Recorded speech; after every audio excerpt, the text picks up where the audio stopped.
Well, welcome back. Hello, everybody. First things first, I had questions about my cabinets.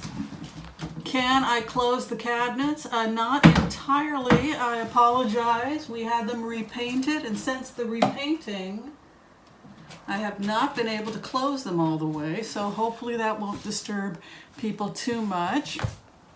I did a remote viewing last night. We're going to talk a little bit about that.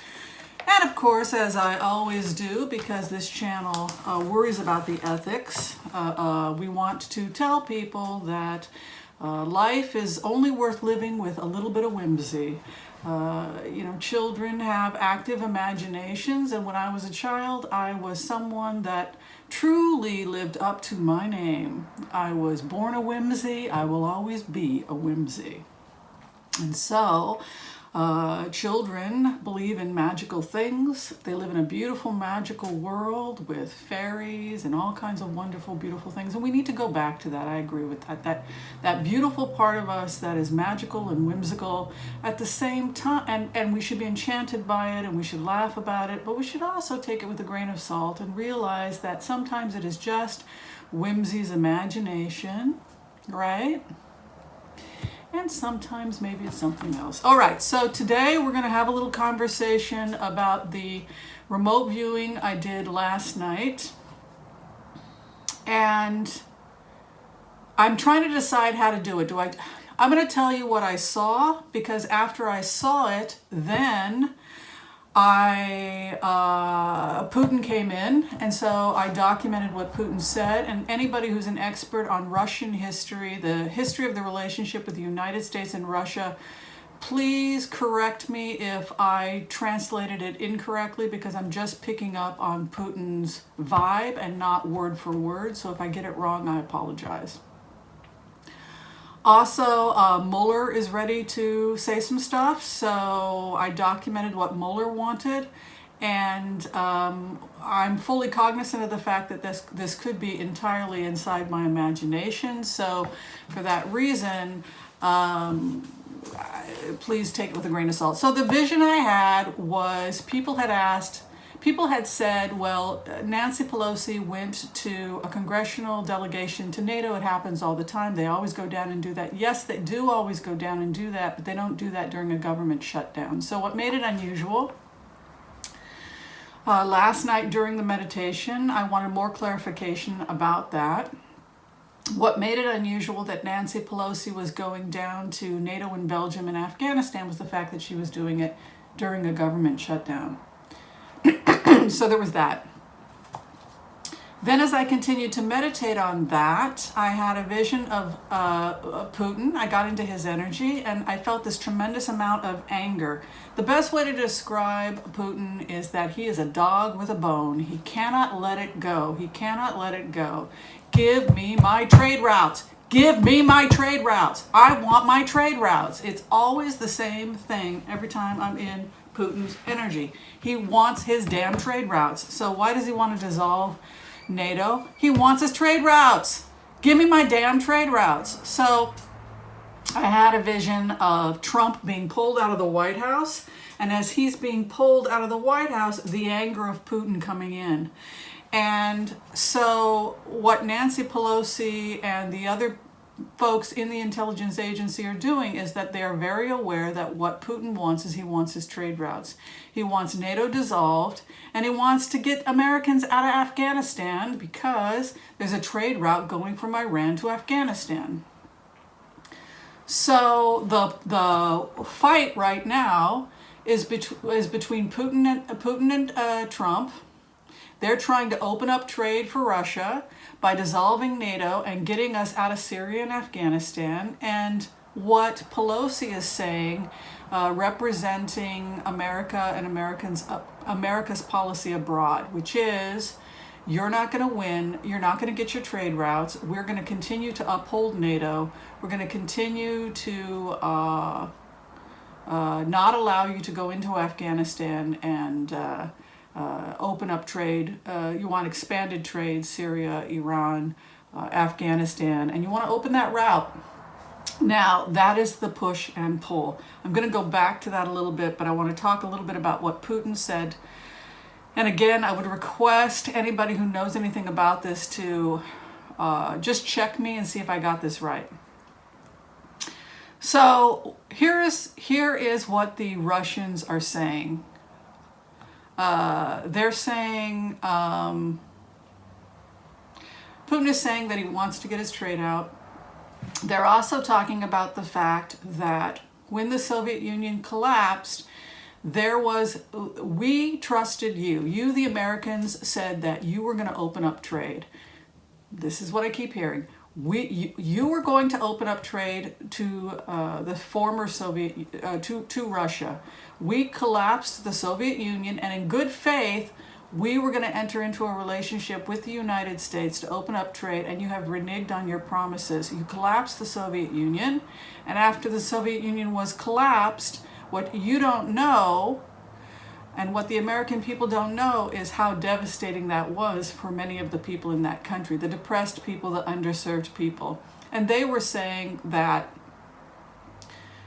being under Russian occupation wasn't quite as bad as people are making it out, that a lot of the poor and underserved were able to get education, infrastructure, medical supplies, and food resources that hadn't been available to them in the past. Remote areas of Mongolia, for example, remote areas of Uzbekistan, these remote areas that had no education, no clean drinking water, no roads, no medical supplies, no food aid. And Putin and the people that support Putin were saying, we did that. We brought infrastructure into Afghanistan. We brought education for the people. We brought medical care, emergency aid, and women were granted equal rights. Women were becoming doctors. We brought modernization to these areas and infrastructure. And when we pulled out, that infrastructure collapsed. And what the American people are not being told is that after we left, things collapsed and people died, and everything we built collapsed. And then you promised us that you were going to open up trade, but you didn't open up trade. You continued to have an alliance with Saudi Arabia and with NATO that collapsed our trade and destroyed our country. And while our country is not perfect, while Russia is not perfect, at least our people have medical care. At least our people have free medical care. And you folks don't even have that. And yes, it's not perfect, but at least we have it. So that is... I know you guys' buttons are getting pushed, but again, this is how empathy works. You allow the other person to come in and speak their truth or their half-truth, because there's been a tremendous amount of corruption, and that the resources are not getting to the people of Russia. They're being taken by oligarchs, etc. So there's...